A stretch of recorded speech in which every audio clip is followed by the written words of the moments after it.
Melanie, my dear, isn't it time for you to eat something and have a cup of tea? Asked the old woman to the young woman who was curling her hair with rollers.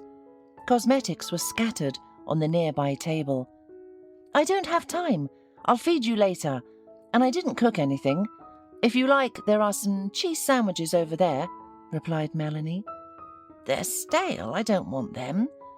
But I do want to eat something, said the old woman. Go to your room, for heaven's sake. I'll bring you some tea. Just leave me alone, replied Melanie with anger. The elderly woman sighed heavily and headed to her room, leaning on her worn cane. As Melanie continued her activity, the phone rang. Hello, Ellen? Hi, dear. Happy birthday again, said Melanie. Thanks, Melanie. Can you make it by 6? I'll be waiting for you at the restaurant. Come straight to Olympus, replied Ellen. Yes, I'll call a taxi, said Melanie, still annoyed. Hey, why does your voice sound like that? We're going to have fun. And you're so grumbling like an old woman, asked her friend. Oh, don't remember me talking about old women. My old woman is driving me crazy. I can't take it anymore, Melanie complained to her friend. Listen, she's nobody to you, is she? Asked Ellen. Why do you need her? Let her go away. She must have some distant relatives, or send her to a nursing home. She has no one, maybe some distant relatives, but she doesn't know them, and she's never talked to anyone, so she's hanging around my neck. And how can I send her to a nursing home? It's her house, not mine. Charles was stupid, and he didn't think of transferring the house to his name. Now I'd be the owner and wouldn't have to deal with a 90-year-old woman, replied Melanie disappointedly. That's strange, Ellen sighed. She has no daughter or grandson anymore, but she's still alive. Old hag. Hey, is it true she's from a noble family? Yes, Charles told me something like that, but who cares now, replied Melanie. Yeah, you're right, agreed Ellen. But it turns out you're a noblewoman by your husband now, too. It's so funny. You're almost a lady. Melanie laughed loudly. Okay, enough teasing. Tell me better. Did you invite any of the guys? All the peasants will be at your feet, my lady. Just don't be late, or they'll all be taken. Melanie laughed again and said, Don't worry, I won't be late. But I don't want peasants. Choose someone more decent for me. Keep the best one for me. By the way, I can recommend Peter. He's a lawyer who deals with all kinds of transactions and civil cases. He has his own notary company, and he is, so to speak, looking for someone special. Super, Ellen. He's mine. I have no doubt about that, said Ellen, and hung up. An hour later, Melanie left for the city in a taxi, not thinking about Mrs. Goulder, who was lying on her couch in her little room, was quietly crying from the homesickness, loneliness, and hopelessness in which she now lived. 2 weeks passed, and during all this time, Melanie couldn't figure out how to get rid of the annoying old woman and move to the city. She was unable to stand the village where her husband had brought her. Although he loved his grandmother too much, Melanie had other plans. Finally, she came up with an idea and posted an ad for selling the house everywhere. Mrs. Goulder found out about it a few days later. All this time, Melanie cooked delicious lunches and dinners for her, fed her herself, and was generally very caring. And then one day, Melanie started talking about wanting to move to the city. How long can you live in this village? Let me find us a good place to live in the city. There are hospitals nearby, and the conditions are good. What do you need here for? Are you taking me with you? Of course. Where would we be without each other now? Charles was my husband and your grandson. His memory unites us. But, Mrs. Goulder, would you sign a power of attorney for me so I can handle this house as soon as possible and not bother you, okay? Okay. The elderly woman nodded and put her signature where necessary. Homes don't sell quickly, Melanie sighed. Of course we'll have to wait. But she didn't mention that she had already found a buyer and that the deal should be finalized soon.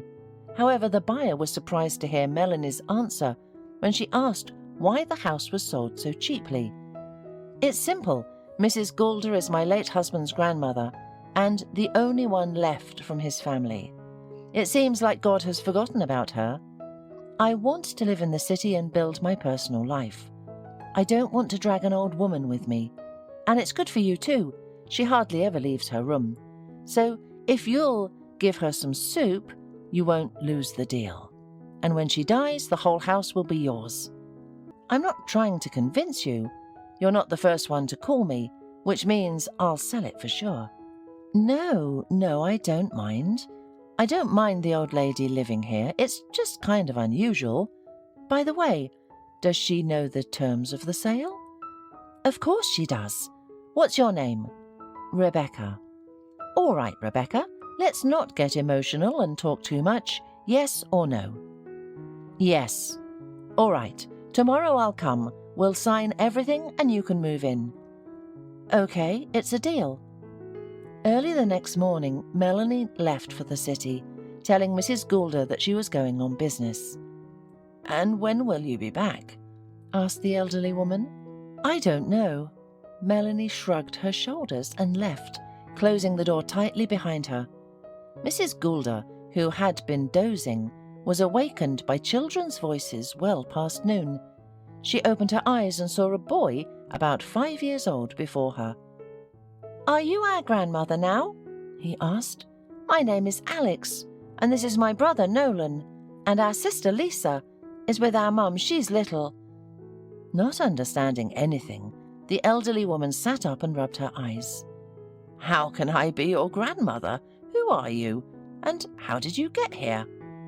We bought you, declared Alex. So you're ours now. At that time, a woman in her 30s appeared in the doorway. She was holding a little sleeping girl in her arms. Hello, my name is Rebecca. Has Melanie told you about me? No, Mrs. Goulder shook her head. Oh, I see. Well, we'll have a long conversation, Rebecca said, turning to her sons. Alex, Nolan, stay in the next room, please. I need to speak with this elderly lady. All right, agreed the boys and ran out of the room. Rebecca then explained who she was and how she had bought the house. The elderly woman listened carefully and shook her head. So, that's how it is. Melanie got rid of the burden and hung it on you. And what about you? Rebecca smiled and replied, We'll live together. If you don't mind, of course. You see, I have nowhere else to go with my kids, and if you send us away, we'll end up on the street. Oh, no, honey. You don't have to go outside. I can see you're being kind. Maybe it's better this way. Strangers are sometimes better than close family. Rebecca stroked the old woman's wrinkled hand and sighed softly. Don't worry, daughter, Mrs. Goulder said finally to Rebecca. I live quietly and don't disturb anyone. I have my own room so you won't hear me, but what I'll ask of you is to prepare food for me. I'll give you my pension for groceries and cooking, too. Do you agree? Agreed. We'll buy food together, and I don't need payment for cooking. It's silly even to suggest that. Don't worry. Everything will be fine. I think so, too. Now, call your boys. I want to meet my so-called grandchildren. Rebecca sighed with relief and smiled. It seemed she would be getting along just fine with this grandmother, and so it turned out. The quiet and modest old lady quickly became dear to Rebecca. They often talked for a long time, with Rebecca telling her about herself, and Mrs. Goulder shared stories of her long and difficult life. I am, after all, a hereditary noblewoman, but our family became poor and my father crossed the ocean to try his luck here. Yes, we didn't get rich here, but we lived well. Now I'm the last one in our line. God gave me only one son, and he also had only one son. Unfortunately, it so happened that my son, his wife, and my grandson Charles all went to the other world, one by one. Charles's wife, Melanie, was pregnant with his child when he passed away. However, when she found out that she was a widow, she got rid of it. I cried and reproached her, but she told me that she did not want to tie herself down with a child. Can you imagine? And so my family line was interrupted. That's fate, Grandma. I gave birth to my own children and never gave up on any of them. But my husband left me. He didn't need us anymore. He's found a new girlfriend. But God judges them, Rebecca said, shaking her head. We'll live without them, won't we, Mrs. Goulder? Of course, my dear. God grant you health and happiness. Your kindness will be repaid, and I will pray for you. I'm sure happiness will find you.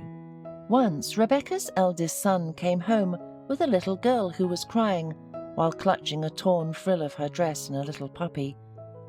What happened? Rebecca asked, surprised by the unexpected guest. Mum, I was playing outside when I saw her running, followed by dogs. I grabbed a stick and went after them, and then she ran to our house. Her name is Kelly, the boy explained. Dear, were you scared? Rebecca asked. Yes, very much, Kelly replied. Where do you live, and where are your parents? Rebecca asked. I live with my dad. His name is Douglas. He's a farmer, and my mum is not here. Dad went out on business. I was playing with Leo, and he ran out onto the street, the girl explained while wiping her tears. And then the dogs attacked him. Leo ran away and I followed him, and the stray dogs followed me, and that's when your Nolan saved me. Rebecca smiled and said, Well done, son. And now, Kelly, let me give you something to change into, and you can go to the kitchen and have lunch. I just made meatballs and pilaf. I'll take care of your dress, so your dad won't scold you. Thank you. Can we feed Leo? Asked Kelly. Of course, replied the woman. 10 minutes later, Rebecca took care of the dress and hurried to the old woman's room. Mrs. Goulder, do you know where Douglas the farmer lives? She asked. Of course I know. He lives on the next street around the corner. He has a red brick house. What happened? The elderly woman asked. Rebecca explained, and Mrs. Goulder shook her head.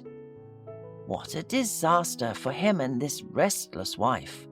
Douglas is a very good man, but his wife Patricia was a loose woman. He loved her madly, but she married him to get back at her city lover.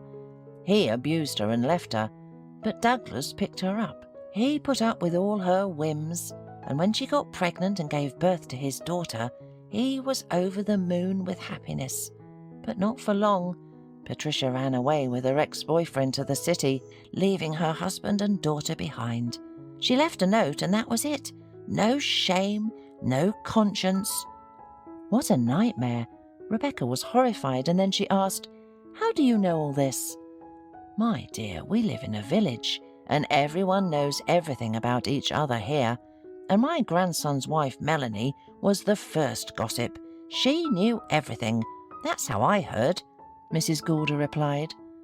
After that conversation, Rebecca checked on the children in the kitchen, saw that they were calmly having lunch, and hurried outside to find Douglas and tell him that his daughter was safe. She did it just in time, because as soon as she turned the corner, she ran into a man running down the street. Are you Douglas? Rebecca called out to him. Yes. Hello, I'm Rebecca, your neighbour. Kelly is with us. Don't worry, everything is fine with her. Rebecca hurried to reassure him and explained how his daughter ended up in her house. Let's go to our house. I baked a pie. We'll have some tea, and then you can take your daughter home. Thank you, Rebecca. I never leave her alone, but they called me from the office to sign some documents urgently. The neighbour, who sometimes watches her, was not at home, so I thought that if she played in the yard alone for 10 minutes, nothing would happen. And I was wrong. It happens. I have 3 children, so I know how difficult it is to keep an eye on them. So, are we going to have some tea? Do you have a minute? "It's a bit inconvenient," Douglas said. "Stop it," Rebecca smiled.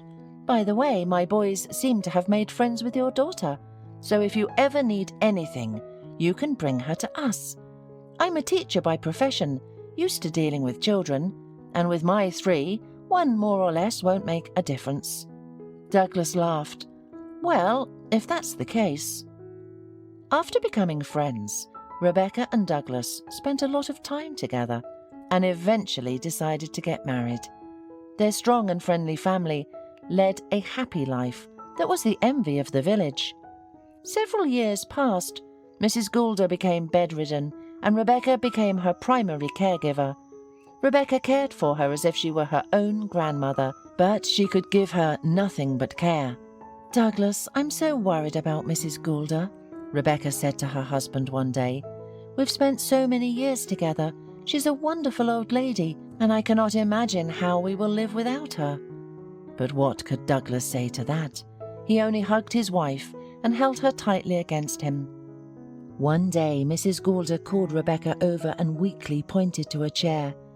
"I'm dying, my dear," she said, "but don't cry. I'm old and tired of living.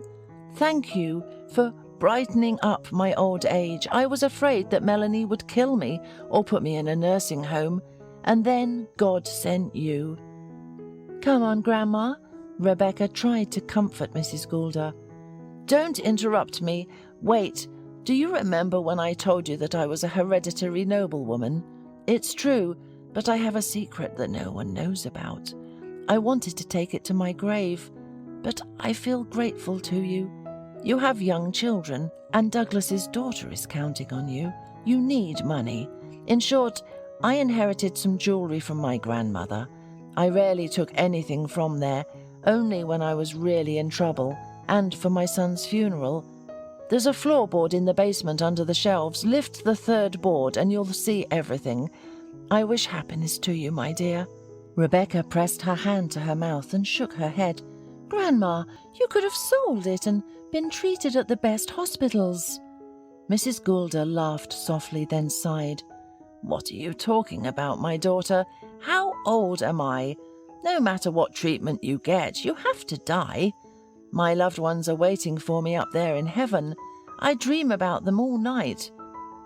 But you live, sweetheart, and thank you for everything. God gave me peaceful years in the end. Now, please, go and call for Reverend Smith. He promised to come when I needed him." On that same night, Mrs. Goulder passed away. Rebecca and Douglas gave the old woman a worthy funeral, organizing everything properly, and then stood by the fresh grave for a long time, thinking about the strange human fate that brings together and separates completely unfamiliar people on its paths and makes them family. Rebecca didn't immediately decide to tell Douglas about the secret that Mrs. Goulder had entrusted it to her. "I don't know if this can be true." She finished her story and looked at her husband. "You know, I'm scared for some reason.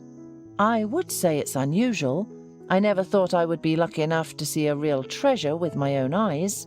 Let's go, let's see." And Mrs. Goulder didn't deceive them. Precious stones in jewelry were shimmering with unreal sparkles in the flashlight's light. "What are we going to do now?" Rebecca pressed her palm to her lips in panic. "Yeah, we'll have to think." Douglas nodded and smiled. "Thank you, Grandma. She left a royal gift for us. Who would have thought?" Rebecca nodded and hugged her husband, unable to hold back her tears. Meanwhile, Melanie was living in the city in her own apartment, which she bought with the money from the sale of Mrs. Goulder's house. She didn't remember the elderly woman at all and thought only about how to marry Peter. At first, he promised her this often, but lately they had been seeing each other less and less, which couldn't help but worry her. True, he invited her to a restaurant in the evening. Maybe she finally won, and he would propose to her. Another chance for happiness was unlikely to come to her, so you need to hold on to this one with all your might. Melanie approached the mirror and looked at her reflection for a long time, touching the wrinkles around her eyes and the corners of her mouth. Then she took out her best outfit and began to get ready. 2 hours later, she was already sitting at the table, waiting for Peter to say something to her. She lifted the glass to her lips and took a few sips, then put it aside and closely looked at Peter. She couldn't bring herself to start the conversation that was bothering her, and Peter calmly ate his dinner, paying no attention to her. "Peter," she finally couldn't take it anymore, "did you invite me to the restaurant to be silent?" "No, to have dinner. By the way, why aren't you eating anything?" "I don't feel like it." Well, okay. You know, I heard an interesting story today. A few years ago, a woman sold a house along with the old lady who lived there. She deceived the woman, signed some papers, and, so to speak, went to the auction with her house." "And what?" Melanie turned pale. "Nothing. I was just amazed by such an act. I know that many people, when they move, abandon their cats and dogs, not wanting to take them with them, and the pets sit and wait for these traitors for years. But those are pets, and this is a person, alive, sane, and understanding everything. Can you imagine what it would be like to be in that old woman's place? A vile act, isn't it?" "Why are you telling me this?" Melanie asked. "I saw the documents, and I saw your signature." "How could you sink so low, Melanie? And I was going to propose to you." "Peter, Tears welled up in Melanie's eyes. The poor elderly woman turned out to have a secret. She had been keeping a box of jewelry her whole life and gave it to the woman who bought her house and had been taking care of her all this time. You know, a very huge sum came out of it. My friend helped sell the jewelry so that everything was official. Collectors took some things." Melanie's eyes dried up instantly. "It can't be. No, I heard that Mrs. Goulder had something, but I thought it was all a lie. Where is Mrs. Goulder now?" "She's been gone for 6 months. But you can't claim the inheritance. Everything was registered to that woman." "I'll sue. I'll prove it." Melanie flared up. "You're not only angry, but also stupid." Peter stood up and threw the crumpled napkin on the table. "Don't call me again. I'm leaving for the Emirates in a week. I have business there, and I'll also take a break.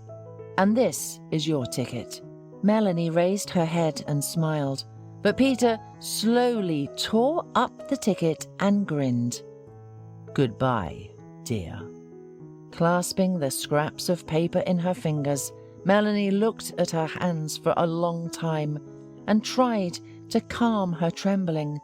She wanted to take everything from this life, but she lost everything.